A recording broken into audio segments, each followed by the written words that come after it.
Kia ora everyone, and welcome to another episode of Against the Grain, a little project I've been putting together through the month of Movember to catch up with friends, family, colleagues, and just check in and maybe start a conversation about reducing the stigma about mental well-being. I am doing it for Movember, so if you haven't already, go along and check out my Mo space. I'll leave the link in the description below. And go along, check the progress of the Mo, and if you're able to donate, anything would be appreciated.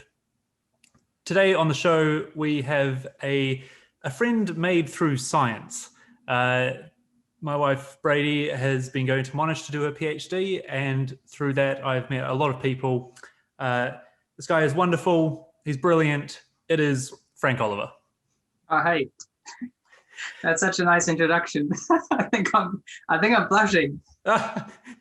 Well, I thought beforehand, should I try and write some? Should I try and work out exactly? And then I thought, no, hold on. Some people are doing jobs that I can't even memorize the description of. So it's okay. Like not even my parents know what it is I do. I remember this one time we were in a park for a picnic, and this other nice family came by, and my dad did what dads do best and started talking to the other dad. And it's like, oh, this is my daughter, she's a doctor, and the other daughter, she's a physiotherapist, and this is my oldest son, he's an engineer, and this is my youngest son. He had no idea. ... This is when you step in, Frank. You're going to fill in the gap here. I just do science stuff. Yeah. Well, okay. Well, why don't you take a bit to tell us a little bit about yourself? Yeah, so I'm a PhD student, as you said, at Monash University, and specifically, I do research in infection and immunity. So I spend a lot of my time in the lab doing experiments and kind of looking at how our immune system responds to pathogens. So it's very topical this year, obviously.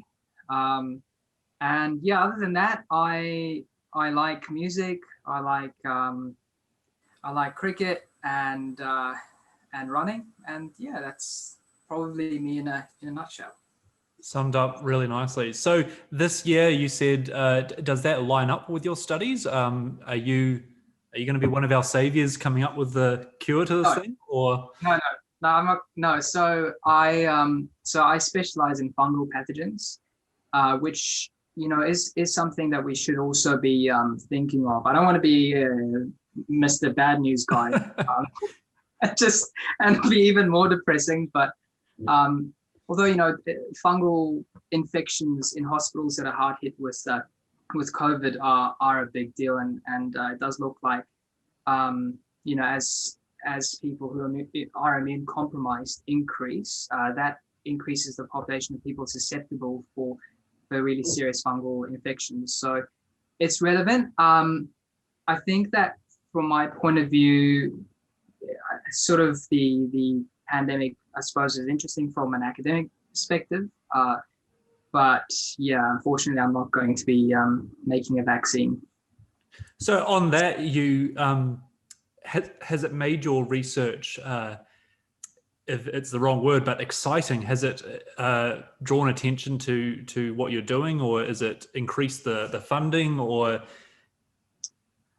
So I think that actually I think it might be too early to say what effect it's had. I know that this year, a lot of people have applied for COVID research specifically. So there's been a huge surge in obviously COVID related research. So if you can kind of spin what you do into something that can be useful in that world, right, then you'll get funding. And but the after effects of this pandemic could be of a nature where anyone who's in infection and immunity will have a big role to play. So short answer, a bit early to say. It might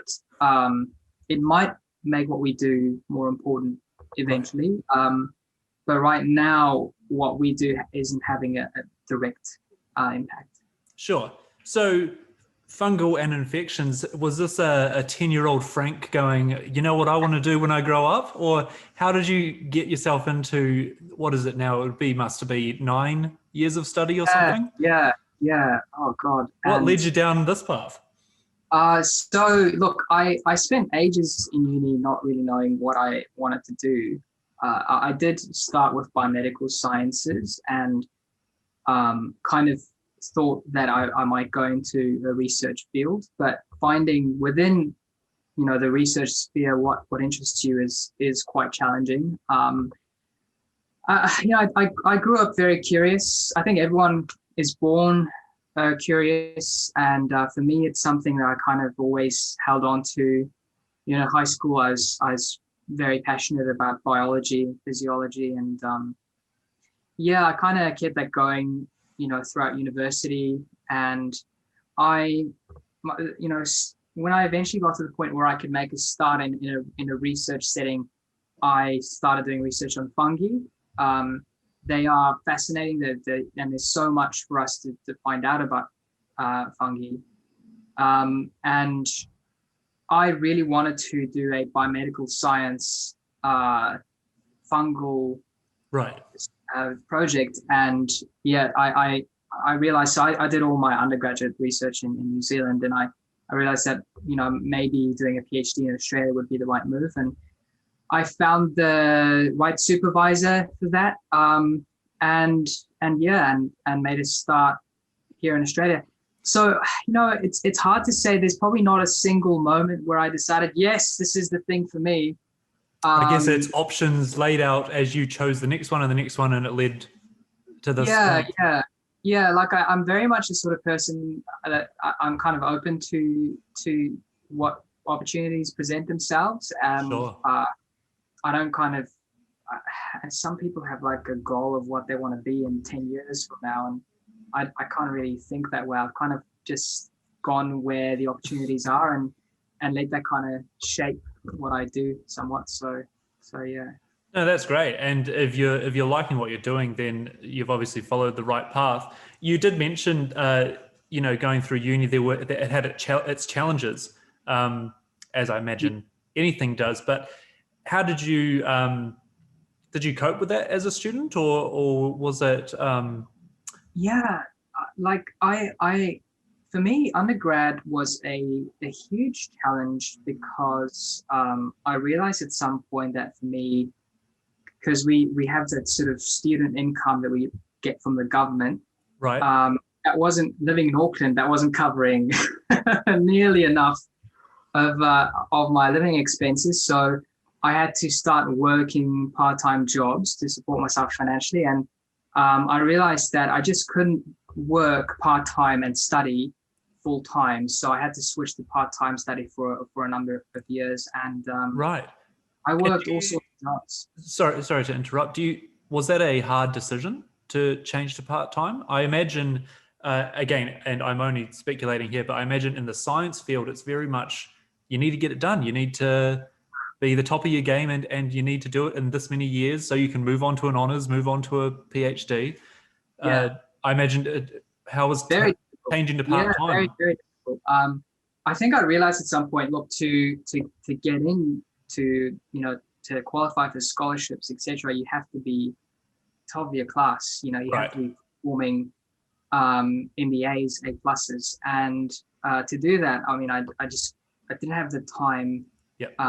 with work. So when I put two and two together, thinking about getting into the possibilities of masters and PhD scholarships, it was the only way for me.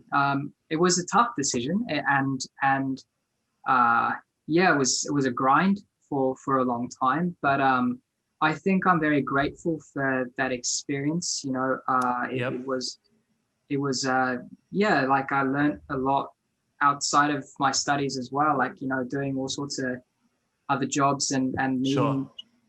other people from other walks of life. So yeah, but Was I there get the sense from you that you're also the sort of person that believes in doing what you love, right? You're also kind of absolutely. yeah. I like that. Like you have to chase down. I think that it should be a goal to like do something that you enjoy or feel fulfilled by this. For sure. And I mean, let's not lie, we've all been in the days where you wake up and you don't want to go to work or uni, and you have a rough week or something. And I've had bad jobs and good jobs and long jobs and short jobs. And yeah, I think now I hope to still improve, obviously, but I think I'm coming to the point where I can tell myself I'm doing it because I enjoy it. And if I'm not, then I need to stop and think, what's the benefit of doing this? Yeah. There are Yeah. some things in life that are obviously not enjoyable. You've got to do them. You've got to go through them. Yeah. But no, just through past experiences, and it obviously comes with time. I've been a very big advocate for do what you want to do because you're the one that's doing it. Yeah. Yeah, absolutely. And in that process, you're doing work at your best, and you're going to be making a meaningful contribution in what it is you're doing, Yes. And whoever is working with you or benefiting from what you do, they'll be very lucky to have you, yeah. So I think it's a very, very good philosophy to have. And like you're saying, I think you're right. Sometimes it's hard work. You've got to accept, yeah, okay, today there's going to be this thing I have to do. It's going to suck, or there's going to be admin, and that's no matter what you do, you always have that. You can't everything. I think on that point, doing what you love, I'm not saying do something easy. Yeah, there's a difference. Absolutely. There's a distinction. Yeah, there's a distinction because you might. Let's take what I do, for example, is I'm involved in events. And sure, there are some long nights. Sure, there are some long hours. There's some heavy lifting physically and mentally going, dealing with clients and dealing with operating gear. Electricity sometimes doesn't go your way. The internet, as we all know, loves to not go your way at the exact right time. But when I see a show running on stage, I go, yeah, this is what I'm here for. When I hear an audience applause at the end of a show that I've helped set up or that I've helped light or created sound for, and the audience is applauding, it's like, this is why I do it, because I get enjoyment out of it. Yeah, and there must be something really rewarding about, because there's something kind of timeless about an event, right? Like you're creating an experience, and it's something that people will remember forever if it's a good event. For sure. For the right reasons. Yeah, I can imagine that's a very satisfying thing to do.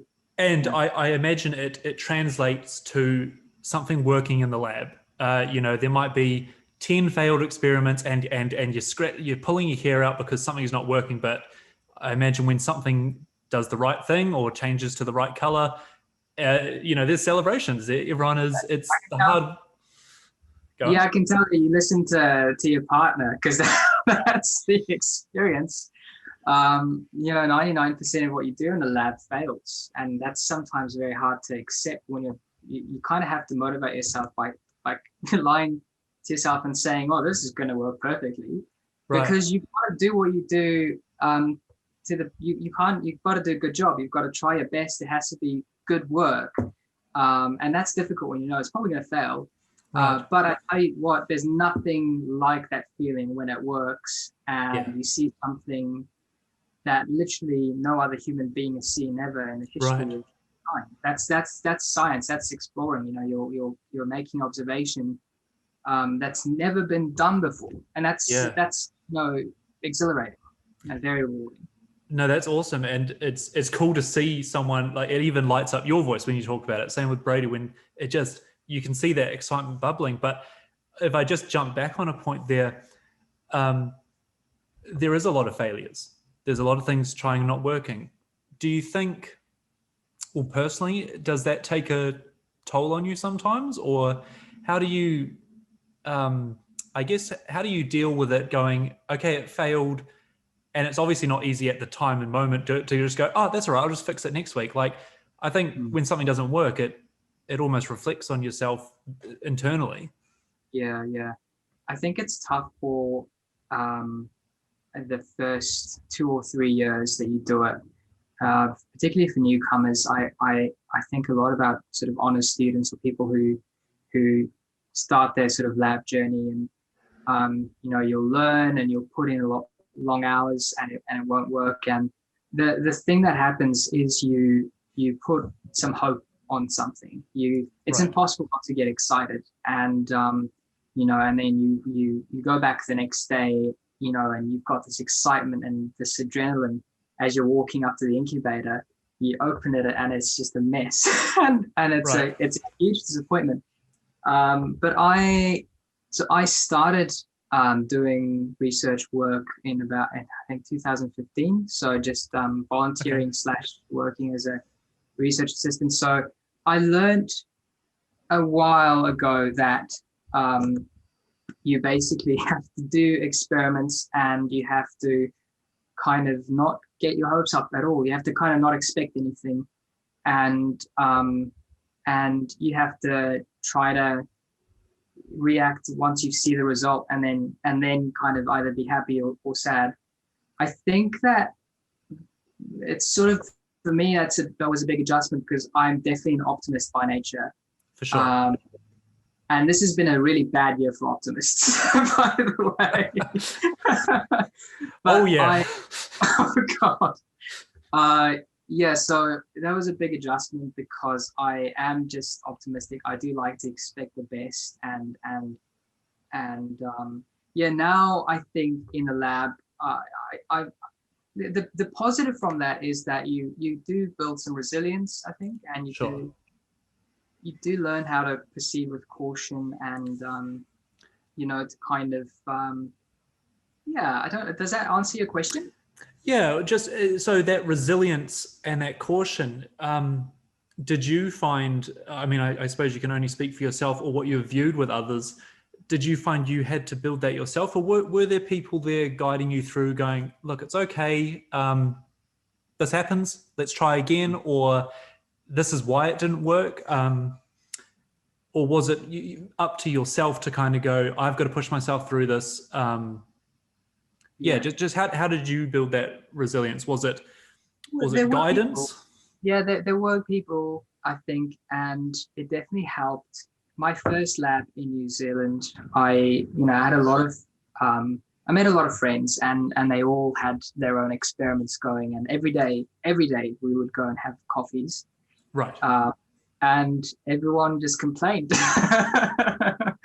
And you offload it as well, and I think that it helped to make yourself vulnerable, and to see other people make themselves vulnerable, and Right. to And kind of I guess it um, lowers the stakes as well. It's over coffee. It's, hey, this didn't work, and someone straight away goes, oh, this also didn't work for me. It's not, oh, Frank didn't do it right. Everyone else did. I think it yeah, normalizes it. yeah, and I think you have to be okay with not being perfect, Right. and I think that's a valuable thing, is just to try not to worry about what other people would think. And the other thing is also, to not judge other people for when they kind of share what they've been doing. And I think yeah, you're definitely right there. It's a very two-way street. yeah, Of course, it's easy to say, we can sit here on a Thursday afternoon and say, don't worry about what other people think of you. And then when you're in it, it's not that easy to think. But I think if you start personally trying to not judge for others' mistakes, go, okay, well, how can we fix this? How can we improve this? Then you'll expect it back to you as well. yeah, yeah. I before I started my PhD, I asked this really really great scientist called Russell Snell. Do you have any tips for a PhD student? What would you say to yourself before starting a PhD? And he said, A, have fun, enjoy Right. the journey, and B, solve other people's problems. And that, I Okay. think, is a useful philosophy, because there is I think other people feel more supported when you're you're listening and you're trying to think of ways to help them through their problems or their experiments. B, it can lead to collaborations, Yes. and that's a really good career sort of stepping stone. So yeah, you learn all these things along the way, and absolutely, you need people. I think there's this huge misconception that's in science and in research, you're isolated, that you're just going to go into the lab and you're just going to be pipetting all day and like Right. putting tubes away, working in like a little cage. But that's so wrong. You, to the contrary, you have to collaborate with people, you have to get along with people, you need people if you want to get anything done or get anywhere. Yeah. So do you think that what do you think the reason is that is the mindset, that you are alone in the lab? What do you think could be done to change that, to make people feel more comfortable, or make them comfortable saying something has gone wrong? I don't know. I think that's a very good question. Not that I'm expecting you to come up with the perfect answer, but in your personal opinion, what would help you if you were coming fresh into a lab at the start of your PhD? Oh, yeah. What would you look for, or now that you've done it or are halfway through it, what would you put in place for people? Well, I think that would be a very good question for a lab head or a research group leader, because a lot of it is work culture, Sure. and I think that it really is up to them to make sure that there is a culture where people feel comfortable talking, and people feel comfortable kind of collaborating, that there is that opportunity, and that it's, that you have a collaborative spirit. We have this amazing setup in the lab that I'm in Monash, where 3 different labs, Right. kind of work together and share ideas and resources. And so I realized when I started in my lab, I don't just have, our postdoctoral researchers and research assistants and scientists to ask questions. I can ask, a group of 30 or 40 people in this super group of labs questions, right, and help. So I think that really is up to research leaders, and it's probably a question of work culture. Of course. But it's possible in some cases that some lab environments do feel a bit isolating. Maybe it's just different work cultures. I haven't really had that experience in any lab that I've worked in so far. Which is a great thing. It's like, yeah. So, I think I'm probably lucky, and as a result, that's kind of fueled my passion for the career pathway and kept me interested, I suppose. Of course, I think if you know that you're supported, you feel comfortable being more curious and pushing the boundaries and finding out these new things, which is great. That as a researcher or a PhD of any kind, if you can be in that environment of talking freely and, like you said, problem solving with each other, that's a really great thing. So I guess my next question would be moving into, I guess, away from the lab. Well, not even necessarily. If you have a really shitty day, or something's going wrong, or sometimes even if we just get down, do you have that support group in life? Do you have people that you're comfortable talking to, or do you tend to try and deal with it yourself first? Look, I think it depends on what the situation is. Of course. I think I think that you have to qualify it first. And this is one thing, I don't want to digress too much, and please do. I'm going to answer your question, I promise. And this is, sorry, I'm going to interrupt myself a second time. This is one of my problems. I interrupt myself. If you just start cueing them, then we'll eventually get to the answer. Go ahead. So I'm back to the second point.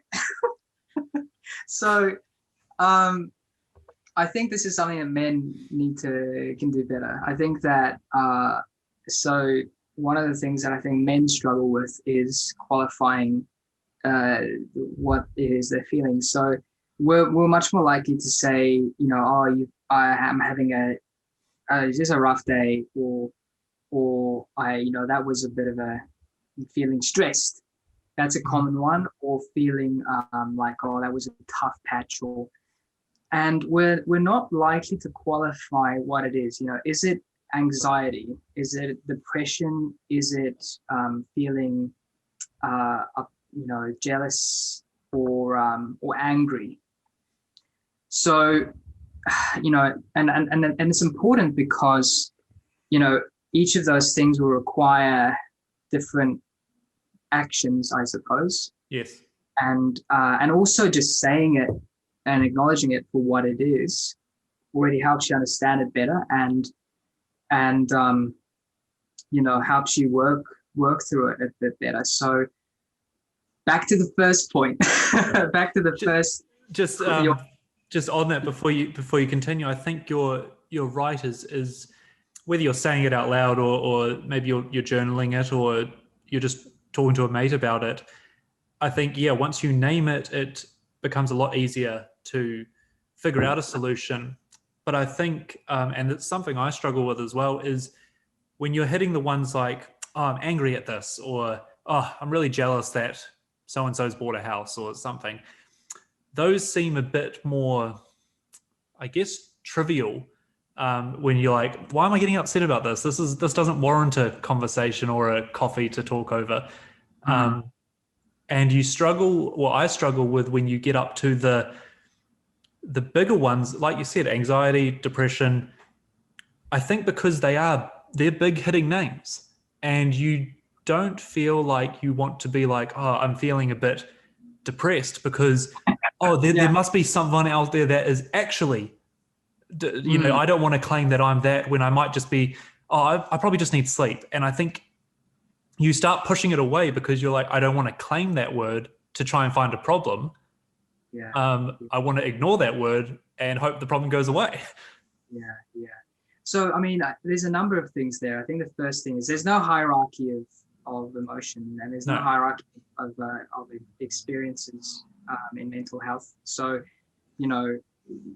it's all about knowing yourself, Yes. and, I 100% get it, putting the depression or the anxiety tag and thinking, oh, look, there are different degrees of both of those things. Absolutely. But it's not, it's okay to feel it, and it's okay to acknowledge it and to, I suppose, deal with it in a way. The other thing that I was going to say, and I kind of lost track. Yeah. So the other thing I was going to say was, I feel like what you were touching on there was it can be a bit scary as well if you it's a hard hitting name. Yeah. But at first that will be the case, and I think eventually the more you do it, the more you kind of also get used to it, and you familiar with it, and you learn that it's actually very common. Not trivializing it for anyone else, but it is it's a perfectly normal thing to feel and experience. And so with time, at first it can feel very tough, but with time you kind of adjust, and and it can be very useful. Yeah, absolutely. So sorry to interrupt there. You were going back to your first point. So the first point. God, what was the question? The question was, what do I do, and do I have people? Do I have a support network? Good, very good question. So this is just questionception. But look, I have I have a couple of people, and I think I consider myself very lucky that I do have those people. So, again, I feel like it depends. If it is a something that someone has said that has kind of made me feel upset or uncertain, I think I would actually usually prefer to talk to that person if the circumstances allow, and get some closure. You're comfortable doing that? Do you have ways to do you kind of step away first and go, right, let's just all calm down? Yeah. Yes, that's a good point. Yes, you do need some time. I think it's useful to give it some time and get some distance from it. Um, but then I really don't like leaving anything unresolved. Yeah. So for me, I need to, if I have an idea that someone said something, um, that they might not be happy with me, or if someone said something that's offended me, or I feel uneasy about. Jokes, are a big thing. I really enjoy banter. I do a lot of it myself. And sometimes there's banter that unknowingly goes too far. I don't think we should let it slide. I don't. Yeah. I've had people talk to me about some of the things I've said as well, and I appreciate it when they do, because if it's something they don't think is funny, it's not funny, right? Right. So, but when it comes to the hard hitting, the big hitting things that you mentioned, yeah, the support network is important. For anxiety, I think it can be very physiological. Going for a walk, breathing exercises, because that can make a huge difference. And then yeah, absolutely, have some people you can call and chat to, usually just about anything really. Or yeah, so I'm lucky. I there was a time where I would have internalized it. There was a time where, and I think it was probably a time where I just didn't recognize things for what they were, Okay. where I would have kind of sat with it by myself, and yeah, not anymore. I think that now kind of I've very much sort of made a few changes. Absolutely, and that's great. So what made you change to being able to be open? Was it just good people that you were comfortable talking to? Was it I think I found with myself that I've looked at myself on days and gone, come on, Reese, just have a chat with someone about it. Yeah. It's all in your head, and it's been a lot of self-talk to actually go and talk to people about things, be they big or small. You used to, I think, same page, I used to internalize a lot more than I do now. And I think one of the big hurdles for me was that I was expecting people to ask. Yeah. I would have, something terrible would happen, or was just fed up with something. And I'm like, so when's someone going to ask if I'm all good? Because then I'll talk. Yeah. But of course, everyone has their own lives going on. Is that feeling of the world? It's weird that the world keeps moving when you're in pain. Like it's Yes. weird that things kind of move on when you're going through something. Yeah. The universe is so big and you're so small, and that can be a very difficult thing to come to terms with. Yeah, I think that's very interesting. And I think for me, what kind of inspired me actually was a lot of people doing the same. A couple of people, friends, approaching me to talk to me about how they were feeling, what they were going through. Yep. And I felt very ill-equipped to have those conversations. But I felt very inspired. I felt like, wow, like how brave must it have been for that person to come to approach me and to say, hey, I'm going through this, and kind of listening, you can feel helpless, but at the same time, that's all that's needed is just to witness and to. I think that's a great point there, is that sometimes that's what they're looking for, and vice versa. That's what I'm looking for, is someone just to listen and go, yeah, that really does suck. Yeah. I don't need an answer. I don't need, oh, well, here's a 5-step thing to get back into, it's sometimes it's just like, oh, now I've said it out loud. I guess it's relating back to naming it. Is as soon as you say it out loud, it goes, oh, okay. Yeah, maybe it's not so bad. And then it's a very human thing, isn't it, to want to fix something. It's just sometimes all that there is to be done is to feel something, to observe it. But it's very difficult, and for everyone, I feel like 99% of the population could just not be able to fix something and not be able to help with something. So that's it. That's the challenge in that. But I think that the best thing you can do if you are in this supporting position is to listen and to ask more.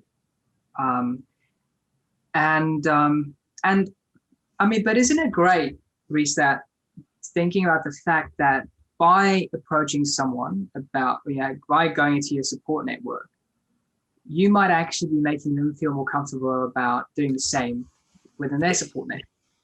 And I think that ties really nicely into what you were saying about the lab group. It was as simple as going for coffee and saying, well, I messed up my experiment. Oh, so did I. Okay. So I can tell these people that.